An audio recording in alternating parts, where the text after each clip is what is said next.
सत्यसार अनवद्यात्मा समः सर्वोपकारकः. भगवत भक्ताचे लक्षण सांगतायत तो दयाळू असतो. दुसरा तो कोणाचा द्रोह करत नाही. तो सहनशील असतो. सर्व प्राणी मात्रांच्या ठिकाणी तो परमेश्वरालाच बघतो. खरं बोलणारा असतो. सगळ्यांची समभावानं राहतो. शत्रू आणि मित्र यांच्याशी समान भावाने व्यवहार करतो. त्याला अपपर नसतात आणि सर्वांवर उपकार करणारा असतो. हे भगवत भक्ताचे लक्षण त्यांनी सांगितले. पुढे भगवंत सांगताय की भक्तीच श्रेष्ठ आहे.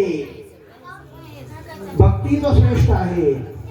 शास्त्राभ्यास नको, श्रुती पढू नको, तीर्थासी जाऊ नको, योगाभ्यास नको, प्रेम नको, तीव्रत नको, वाचे भयमानसी नको, शास्त्र नको, ज्याची या स्मरणे पतित परती भूषण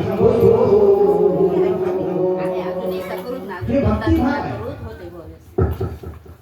की परमात्मा गुरु महाराज जे आहेत त्यांच्याबद्दल अत्यंत प्रेम मनामध्ये असतं.